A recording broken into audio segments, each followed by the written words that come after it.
President Obama is still considering his options as he decides whether or not to send more troops to Afghanistan. As Whit Johnson reports, the president is also weighing the direction of the entire war as violence increases in the region. Most of the first batch of the H1N1 flu vaccine has arrived in South Carolina, but you're not likely to get it. A federal judge ordered a South Carolina state trooper caught on video trying to run down a suspect to either plead guilty or stand trial. In fact, Democratic leaders expect to have legislation on his desk by the middle of next month. It's really the same as what the police carry. Two wires go out and these little prongs go into your body, delivering the same 50,000 volts. The difference is how long it lasts. And of course, more growth is still possible. When you talk about Carolina Forest and the 5 or 6 miles of road on Carolina Forest Boulevard, there could be more traffic.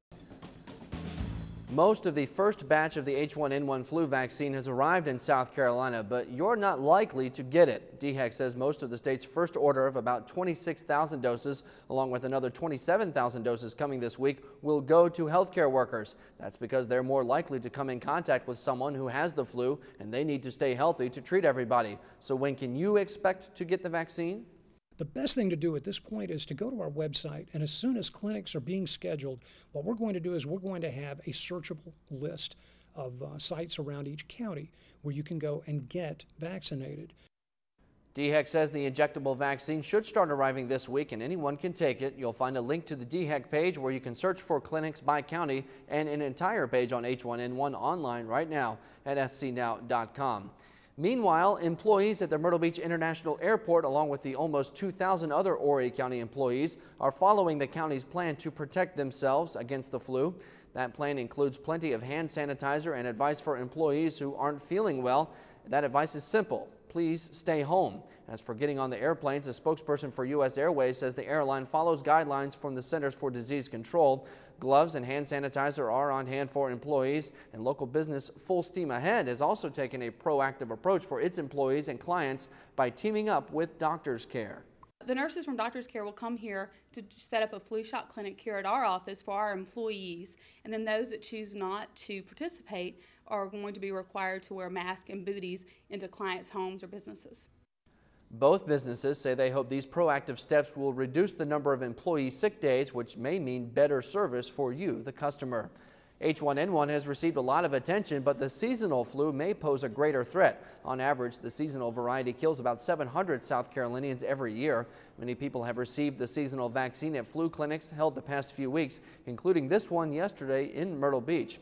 Medical professionals recommend everyone get a flu shot this year, but especially those at high risk. That includes health and child care workers, anyone who has or cares for someone with a chronic disease, or anybody age 65 and older. The NTSB released its preliminary report on last month's deadly medical helicopter crash near Georgetown. From that report, we now know the Omni-Flight crew flew from Conway to Georgetown to pick up a 10-year-old girl in respiratory distress. After they dropped her off at MUSC in Charleston, pilot Patrick Walters flew to the Charleston airport in order to refuel. On the way back to Conway, bad weather prompted him to try to land at the Georgetown County Airport, but the helicopter crashed. However, it's unclear still what exactly caused the crash. The report goes on to say the helicopter did not have a night vision system nor a terrain avoidance warning system. Neither is required, and helicopter pilot Jeremy Bass says that equipment probably would not have helped in this case in the heavy rain. Really don't even need it. It's only that low level getting in and out of tight areas type thing. That's really the only positive benefit of it. So I wouldn't think anything about it. He was going from a lighted landing area to another lighted landing area in this case. So it really wouldn't have helped at all on this flight. I don't know of anything that would have helped him on this flight other than just not being there at that exact moment in time. Bass thinks at this point severe weather is the likely cause of the crash that killed all 3 crew members. To read the full preliminary report, log on to scnow.com. A final report may not come out for a full year. Dillon County Coroner Dan Grimsley has died. Mr. Grimsley passed away at a Florence hospital after an extended illness. He was 72 years old. Mr. Grimsley served as Dillon County's coroner for 24 years. No word on funeral arrangements. He is survived by his wife Sylvia, 2 sons and 2 daughters.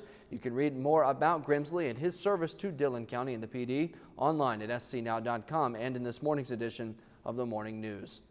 No new information following the latest search for missing teenager Brittany Drexel. Myrtle Beach police, FBI agents, and searchers with the Q Center for Missing Persons yesterday revisited several sites already searched this year. Brittany went missing from Myrtle Beach in late April while on spring break with her friends from Rochester, New York. Myrtle Beach police say they wanted to revisit the areas in the cooler weather. Officers say search dogs can better detect clues in cooler weather. Those search areas included Yopon Drive near Kings Highway, 19th Avenue South off Kings Highway, and the former Air Force Base. The Q Center plans another big search for Brittany this weekend, which may move south into Georgetown County. One of the men charged in connection with a double murder in Florence County will face a judge next week. Fennels Delane of Darlington is charged with being an accessory before the fact of murder. Investigators say the 26-year-old was involved in the September 1st shooting deaths of Talia Poston and Billy Hall of Florence. Florence and Darlington County Sheriff's deputies, along with SLED agents and U.S. Marshals deputies, arrested Delane on September 16th. He's scheduled to go before a judge next Monday morning. Some ESOB employees do not have to go to work this morning because of electrical issues at the Florence plant. Business manager Eric Bingaman says employees should follow these guidelines today. If you work first shift and you're hourly, you do not need to report for work today. Salaried employees should report as normal. Second shift and 24/7 Blue Team workers should also report as normal. And officials expect operations to return to normal by late this morning or perhaps sometime this afternoon. The time right now is 6:08. Next on News 13, a man who pleaded guilty to an upstate bank robbery now faces kidnapping charges. And U.S. Senator Jim DeMint launches his re-election campaign. The details as we cover the Carolinas for you this morning. Plus,